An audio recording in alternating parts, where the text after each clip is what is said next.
ಎಲ್ರಿಗೂ ನಮಸ್ಕಾರ. ನೀವು ನೋಡ್ತಾ ಇದ್ದೀರಾ ಟಿವಿ ವಿಕ್ರಮ. ನಾನು ಮುಮ್ತಾಜ್ ಅಬ್ದುಲ್ ನೆಲ್ಲೆಡ್ಕ. ವೀಕ್ಷಕರೇ, ಜನರಲ್ ಮನೋಜ್ ಮುಕುಂದ್ ನರವಣೆ ಅವರ ಪ್ರಕಟ ಆಗದಂತಹ ಆತ್ಮಕಥೆ 4 ಸ್ಟಾರ್ಸ್ ಆಫ್ ಡೆಸ್ಟಿನಿ, ಇದರ ಬಗ್ಗೆ ಈಗ ಒಂದು ಹೊಸ ಬೆಳವಣಿಗೆ ಆಗ್ತಾ ಇದೆ. ಒಂದು ಕಡೆ ರಾಹುಲ್ ಇಟಲಿ ಜೈಲಿಗೆ ಹೋಗ್ಬಿಡ್ತಾರಾ, ರಾಹುಲ್ ಇಟಲಿಗೆ 5 ವರ್ಷ ಜೈಲು ಆಗುತ್ತಾ ಅನ್ನುವಂತಹ ಪ್ರಶ್ನೆಗಳು ಚರ್ಚೆ ಆಗ್ತಾ ಇರುವಂತದ್ದು. ಇನ್ನೊಂದು ಕಡೆ ನೋಡಿದ್ರೆ ಸಂಸತ್ತಲ್ಲಿ ರಾಹುಲ್ ಇಟಲಿ ಒಂದು ಪುಸ್ತಕವನ್ನ ತೋರಿಸಿ, ಅಂದ್ರೆ ಅದೇ ಜನರಲ್ ನರವಣೆ ಅವರ ಪುಸ್ತಕವನ್ನ ತೋರಿಸಿ ಇದು ಅವೈಲೇಬಲ್ ಇದೆ ಅಂತ ಹೇಳಿ 2020ರ ಚೈನಾ ಗಡಿ ಬಿಕ್ಕಟ್ಟಿನ ಸಂದರ್ಭದಲ್ಲಿ ಪ್ರಧಾನಮಂತ್ರಿ ನರೇಂದ್ರ ಮೋದಿಜಿ ಸ್ಪಷ್ಟ ನಿರ್ದೇಶನವನ್ನ ಕೊಡಲಿಲ್ಲ. ಅದು ಈ ಪುಸ್ತಕದಲ್ಲಿ ಉಲ್ಲೇಖ ಆಗಿದೆ ಅನ್ನುವಂತ ಆರೋಪವನ್ನ ಮಾಡ್ತಾ ಇರೋದು. ಆದ್ರೆ ಈಗ ಈ ವಿಚಾರದಲ್ಲಿ ಈ ಒಂದು ಆರೋಪಕ್ಕೆ ದೊಡ್ಡ ಟ್ವಿಸ್ಟ್ ಸಿಕ್ಕಿದೆ. ಏನು? ಪ್ರಕಾಶಕರು ಪೆಂಗ್ವಿನ್ ರ್ಯಾಂಡಮ್ ಹೌಸ್ ಇಂಡಿಯಾ ಸ್ಪಷ್ಟಪಡಿಸಿದ್ದಾರೆ, ಈ ಪುಸ್ತಕ ಇನ್ನೂ ಪ್ರಕಟ ಆಗಿಲ್ಲ. ಮಿನಿಸ್ಟ್ರಿ ಆಫ್ ಡಿಫೆನ್ಸ್ ಅನುಮತಿಯನ್ನು ಕೊಟ್ಟಿಲ್ಲ. ಸೊ ಆ ಅನುಮತಿ ಬಾಕಿ ಇರೋದ್ರಿಂದ ಯಾವುದೇ ಪ್ರತಿಗಳ ಮುದ್ರಣ ಇನ್ನೂ ಕೂಡ ಆಗಲಿಲ್ಲ, ಇದರ ವಿತರಣೆ ಎಲ್ಲೂ ಕೂಡ ಇಲ್ಲ. ಅದಕ್ಕೆ ಜನರಲ್ ನರವಣೆ ಅವರು ಕೂಡ ಈಗ ಹೇಳ್ತಾ ಇದ್ದಾರೆ, ಪ್ರಕಾಶಕರ ಹೇಳಿಕೆ ಸರಿಯಾಗಿ ಇದೆ, ಪುಸ್ತಕ ಇನ್ನೂ ಪ್ರಕಟ ಆಗಿಲ್ಲ. ಹಾಗಾಗಿ ಈಗ ದೇಶದ ಭದ್ರತೆಯ ವಿಚಾರದಲ್ಲಿ ರಾಹುಲ್ ಇಟಲಿ ಸುಳ್ಳನ್ನ ಹೇಳಿ ದೇಶದ ಜನರ ದಿಕ್ಕನ್ನ ತಪ್ಪಿಸ್ತಾ ಇರುವಂಥದ್ದು, ದಿಕ್ಕನ್ನ ತಪ್ಪಿಸಿರೋದು ಬಹಿರಂಗ ಆಗ್ತಾ ಇದೆ. ವೀಕ್ಷಕರ, ರಾಹುಲ್ ಇಟಲಿ ಇಂತಹ ಕೆಲಸವನ್ನ ಮಾಡ್ತಾ ಇರುವಂಥದ್ದು ಇದೇನು ಮೊದಲನೇ ಬಾರಿ ಅಲ್ಲ. ದೇಶದ ಭದ್ರತೆ ವಿಚಾರದಲ್ಲಿ ರಾಜಕೀಯವನ್ನ ಮಾಡ್ಕೊಂಡೇ ಬಂದಿದ್ದಾರೆ. ರಫೇಲ್ ಯುದ್ಧ ವಿಮಾನ ಒಪ್ಪಂದ ನೆನಪಿದೆ ಅಲ್ವಾ? ಭಾರತದ ರಾಜಕೀಯ ಇತಿಹಾಸದಲ್ಲಿ ಇದು ಒಂದು ದೊಡ್ಡ ವಿವಾದ ಆಗಿತ್ತು. ರಫೇಲ್ ಯುದ್ಧ ವಿಮಾನಗಳ ಖರೀದಿ ಬಗ್ಗೆ ರಾಹುಲ್ ಇಟಲಿ ಮೋದಿಜಿಯವರಿಗೆ ನಿರಂತರವಾಗಿ ಚೌಕಿದಾರ್ ಚೋರ್ ಅನ್ನುವಂತಹ ಘೋಷಣೆ ಮೇಲೆ ಘೋಷಣೆಯನ್ನು ಕೂಗಿದ್ರು. ಪ್ರಧಾನಿ ನರೇಂದ್ರ ಮೋದಿಜಿ ಈ ಒಂದು ರಫೇಲ್ ಯುದ್ಧ ವಿಮಾನದ ಒಪ್ಪಂದದಲ್ಲಿ ಭ್ರಷ್ಟಾಚಾರವನ್ನ ಮಾಡಿದ್ದಾರೆ, ಒಪ್ಪಂದದ ಬೆಲೆಯನ್ನು ಹೆಚ್ಚಿಸಿಕೊಂಡಿದ್ದಾರೆ, ಅನಿಲ್ ಅಂಬಾನಿ ಕಂಪನಿಗೆ ಅನ್ಯಾಯವಾಗಿ ಲಾಭವನ್ನ ಮಾಡಿಕೊಟ್ಟಿದ್ದಾರೆ ಅಂತ ಮೋದಿಜಿ ಅವರ ಮೇಲೆ ಆರೋಪವನ್ನ ಮಾಡ್ತಾರೆ. ಬಟ್ ವಿವಾದ ಅಲ್ಲಿಗೆ ಮುಗಿಯೋದಿಲ್ಲ. ಅದಾದ ನಂತರ ಅಸ್ವಸ್ಥರಾಗಿದ್ದಂತಹ ಮಾಜಿ ರಕ್ಷಣಾ ಸಚಿವರಾದಂತಹ ಮನೋಹರ್ ಪಾರಿಕರ್ ಇವರನ್ನ ಭೇಟಿ ಮಾಡಿದಂತಹ ರಾಹುಲ್ ಇಟಲಿ ಹಳೆ ಒಪ್ಪಂದದಲ್ಲಿ ಯಾವುದೇ ತಪ್ಪಿಲ್ಲ ಅಂತ ಪಾರಿಕರ್ ಅವರು ಹೇಳಿದ್ದಾರೆ ಅಂತ ರಾಹುಲ್ ಇಟಲಿ ಬಂದು ಹೇಳ್ತಾರೆ. ಆದ್ರೆ ಪಾರಿಕರ್ ಸ್ವತಃ ಸ್ಪಷ್ಟಪಡಿಸ್ತಾರೆ, ರಾಹುಲ್ ಇಟಲಿ ಅವರು ಹೇಳಿರುವಂತದ್ದು ಸುಳ್ಳು, ವೈಯಕ್ತಿಕ ಆರೋಗ್ಯವನ್ನ ವಿಚಾರಿಸೋದಕ್ಕೆ ಬರ್ತಾರೆ. ಆದ್ರೆ ಆ ಭೇಟಿಯನ್ನ ಈಗ ರಾಜಕೀಯವಾಗಿ ಬಳಸ್ಕೊಳ್ತಾ ಇದ್ದಾರೆ ಯಾರು? ರಾಹುಲ್ ಇಟಲಿ. ಇದಾದ ನಂತರ ಈ ಒಂದು ವಿಚಾರ, ಈ ಒಂದು ಪ್ರಕರಣ ಸುಪ್ರೀಂ ಕೋರ್ಟ್ ಮೆಟ್ಟಿಲು ಹತ್ತುತ್ತೆ. ಸುಪ್ರೀಂ ಕೋರ್ಟ್ ಮುಂದೆ ಹೋಗುತ್ತೆ. ಎಲ್ಲಾ ವಿಚಾರಣೆಗಳ ನಂತರ ಸುಪ್ರೀಂ ಕೋರ್ಟ್ ಆ ಆರೋಪಗಳನ್ನು ತಳ್ಳಿ ಹಾಕತ್ತೆ, ಮೋದಿಜಿ ಸರ್ಕಾರಕ್ಕೆ ಕ್ಲೀನ್ ಚಿಟ್ ಅನ್ನ ಕೊಡುತ್ತೆ. ಆದ್ರೂ ಇಷ್ಟೆಲ್ಲ ಆದ ನಂತರನು ರಾಹುಲ್ ಇಟಲಿ ಸುಳ್ಳಿನ ರಾಜಕೀಯವನ್ನ ಮತ್ತೂ ನಿಲ್ಲಿಸಲ್ಲ. ಅದೇ ಸುಳ್ಳಿನ ರಾಜಕೀಯವನ್ನ ದೇಶದ ಭದ್ರತೆಯ ವಿಚಾರದಲ್ಲಿ ಮಾಡ್ಕೊಂಡೇ ಹೋಗ್ತಾರೆ.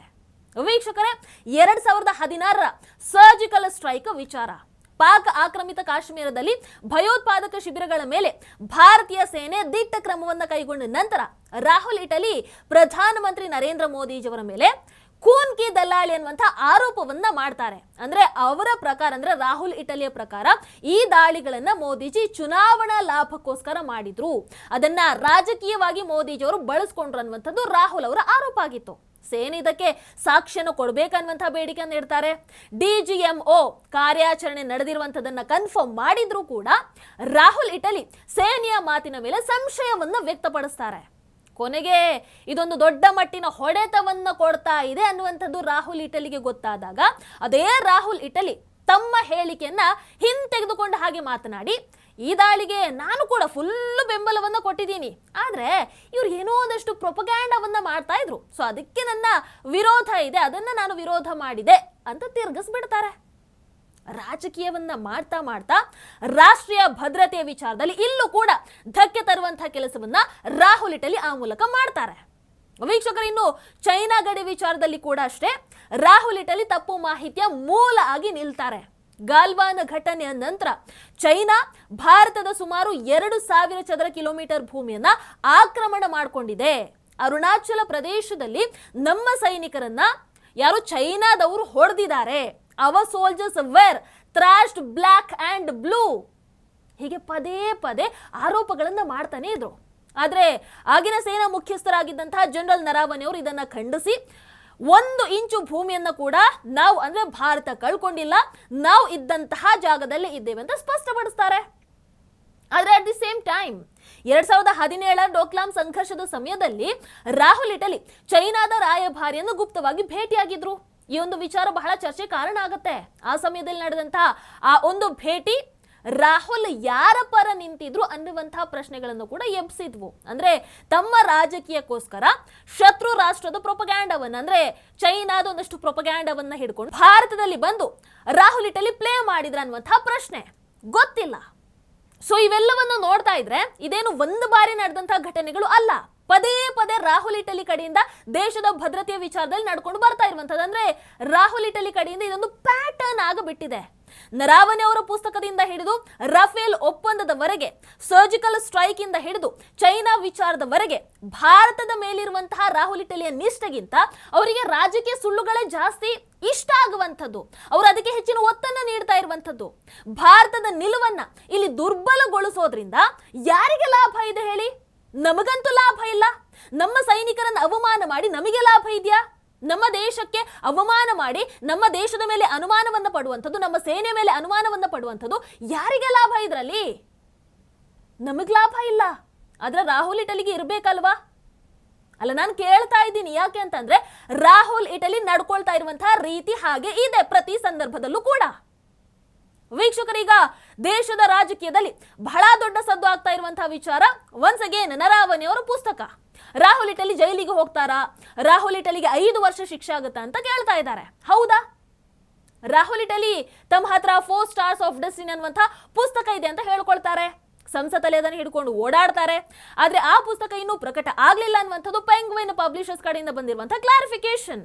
ಹಾಗಾಗಿ ಈಗ ಇಲ್ಲಿರುವಂತಹ ದೊಡ್ಡ ಪ್ರಶ್ನೆ ಏನು ಅಂತಂದ್ರೆ, ಈ ಪುಸ್ತಕದಲ್ಲಿ ದೇಶದ ಭದ್ರತೆಗೆ ಸಂಬಂಧಪಟ್ಟಂತಹ ಸಂವೇದನಾಶೀಲ, ಅಂದ್ರೆ ವೆರಿ ಸೆನ್ಸಿಟಿವ್, ತೆರೆದಿಡೋದಕ್ಕೆ ಸಾಧ್ಯ ಇಲ್ಲದಂತಹ ಮಾಹಿತಿ ಇದ್ರೆ ಅದು ಒಫಿಷಿಯಲ್ ಸೀಕ್ರೆಟ್ಸ್ ಆಕ್ಟ್ 1923 ಅಡಿಯಲ್ಲಿ ಅಪರಾಧ ಆಗುತ್ತೆ.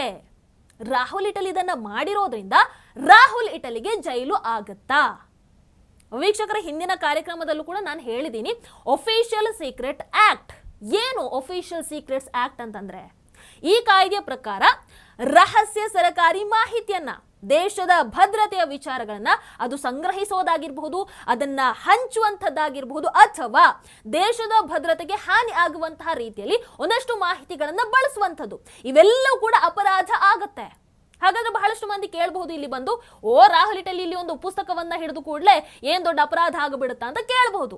ಪುಸ್ತಕವನ್ನ ಕೈಯಲ್ಲಿ ಹಿಡ್ಕೊಳ್ಳುವಂಥದ್ದು ಮಾತ್ರ ಅಪರಾಧ ಆಗಲ್ಲ. ಎಸ್, ಅದು ಇಲ್ಲಿ ರಾಹುಲ್ ಇಟಲಿ ಅವರು ಹಿಡ್ಕೊಂಡಿರುವಂಥದ್ದು ಒಂದು ಪಬ್ಲಿಷ್ ಆಗದ ಪುಸ್ತಕ. ಸೆಕೆಂಡ್, ಅದರಲ್ಲಿ ದೇಶಕ್ಕೆ ಸಂಬಂಧಪಟ್ಟಂತಹ ರಹಸ್ಯ ಮಾಹಿತಿಗಳಿರುವಂಥದ್ದು. ಥರ್ಡ್, ಅದನ್ನ ಅಕ್ರಮವಾಗಿ ಅವರು ಪಡ್ಕೊಂಡಿರುವಂಥದ್ದು. ಯಾಕಂದ್ರೆ ಅದೆಲ್ಲೂ ಕೂಡ ಅವೈಲೇಬಲ್ ಇಲ್ಲ, ಅದರ ಅರ್ಥ ಅವರು ಅಕ್ರಮವಾಗಿ ಪಡ್ಕೊಂಡಿರುವಂಥದ್ದು. ಫೋರ್ತ್, ಅದನ್ನ ದೇಶದ ವಿರುದ್ಧ ಒಂದು ರೀತಿ ಬಳಕೆ ಮಾಡ್ಕೊಳ್ಳೋದಕ್ಕೆ, ಒಂದು ರೀತಿ ಕೆಟ್ಟದಾಗಿ ಪ್ರಚೋದನೆ ಮಾಡೋದಕ್ಕೆ ಪ್ರಯತ್ನವನ್ನ ಪಟ್ಟಿರುವಂಥದ್ದು. ಸೊ ಇವೆಲ್ಲವನ್ನ ರಾಹುಲ್ ಇಟಲಿ ಅವರು ಮಾಡಿರೋದ್ರಿಂದ ಆ ಒಂದು ಆಕ್ಟ್ ರಾಹುಲ್ ಇಟಲಿಗೆ ಅಪ್ಲೈ ಆಗುವಂತಹ ಸಾಧ್ಯತೆ ಹೆಚ್ಚಿದೆ. ವೀಕ್ಷಕರೇ, ಮಾಹಿತಿಗಳ ಪ್ರಕಾರ ದೆಹಲಿ ಪೊಲೀಸರು ಎಫ್ಐಆರ್ ಅನ್ನು ದಾಖಲು ಮಾಡಿದ್ದಾರೆ. ಸೊ ಇನ್ನು ತನಿಖೆ ನಡೆಯುವಂಥದ್ದಿದೆ. ಪುಸ್ತಕದಲ್ಲಿ ನಿಜವಾಗ್ಲೂ ಕೂಡ ರಹಸ್ಯ ಮಾಹಿತಿ ಇದೆಯಾ ಅನ್ನುವಂತಹ ಪರಿಶೀಲನೆ ಆಗುತ್ತೆ. ರಾಹುಲ್ ಇಟಲಿ ಅದೇ ರೀತಿ ಪ್ರಕಾಶಕರು ಇಬ್ಬರನ್ನ ಕೂಡ ಅವರು ತನಿಖೆ ಮಾಡ್ತಾರೆ, ಅವರನ್ನ ವಿಚಾರಣೆಗೆ ಕರೀತಾರೆ. ಇನ್ನು ನ್ಯಾಯಾಲಯದಲ್ಲಿ ಅಂತಿಮ ತೀರ್ಪು ಬಂದಿಲ್ಲ. ಇಲ್ಲಿ ಒಫಿಷಿಯಲ್ ಸೀಕ್ರೆಟ್ಸ್ ಆಕ್ಟ್ ಅಡಿಯಲ್ಲಿ ಇಂತಹ ತಪ್ಪಿಗೆ 3 ವರ್ಷದಿಂದ ಗರಿಷ್ಠ 14 ವರ್ಷಗಳವರೆಗೆ ಶಿಕ್ಷೆ ಇರುವಂಥದ್ದು. ಆದ್ರೆ ಅದು ಸಾಬೀತು ಆದ್ರೆ ಮಾತ್ರ. ಈಗ ಇದು ಆರೋಪದ ಹಂತದಲ್ಲಿದೆ. ನೋಡೋಣ, ವಿಚಾರಣೆಯನ್ನ ನಡೆಸ್ತಾ ಇದ್ದಾರೆ. ನ್ಯಾಯಾಲಯ ಅಂತಿಮವಾಗಿ ಏನು ನಿರ್ಧಾರವನ್ನ ತೆಗೆದುಕೊಳ್ಳುತ್ತೆ, ಏನು ಹೊರಗೆ ಬರುತ್ತೆ, ಕಾದು ನೋಡೋಣ ಅಷ್ಟೇ. ರಾಹುಲ್ ಇಟಲಿಗೆ ಜೈಲಾಗುತ್ತಾ ಅಥವಾ ಈ ಬಾರಿ ಕೂಡ ತಪ್ಪಿಸ್ಕೊಳ್ತಾರಾ? ಕಾನೂನು ಇದೆ, ಕಾನೂನಿನ ಮೇಲೆ ನಂಬಿಕೆ ಇದೆ, ನಂಬಿಕೆಯನ್ನ ಇಡೋಣ, ಕಾದು ನೋಡೋಣ ಅಷ್ಟೇ. ನಿಮಗೇನನ್ಸುತ್ತೆ ಕಮೆಂಟ್ ಮಾಡಿ. ನಮಸ್ಕಾರ. ಟಿವಿ ವಿಕ್ರಮ, ದೇಶ ನಿಮ್ಮ ಕೈಯಲ್ಲಿ. ಈ ಕಾರ್ಯಕ್ರಮ ನಿಮಗೆ ಇಷ್ಟ ಆಗಿದ್ದಲ್ಲಿ ಲೈಕ್, ಶೇರ್ ಹಾಗೂ ಕಮೆಂಟ್ ಮಾಡಿ. ಟಿವಿ ವಿಕ್ರಮದ ಕಾರ್ಯಕ್ರಮಗಳನ್ನು ನಿರಂತರವಾಗಿ ವೀಕ್ಷಿಸಲು ಸಬ್ಸ್ಕ್ರೈಬ್ ಮಾಡಿ, ಬೆಲ್ ಐಕನ್ ಒತ್ತಿ.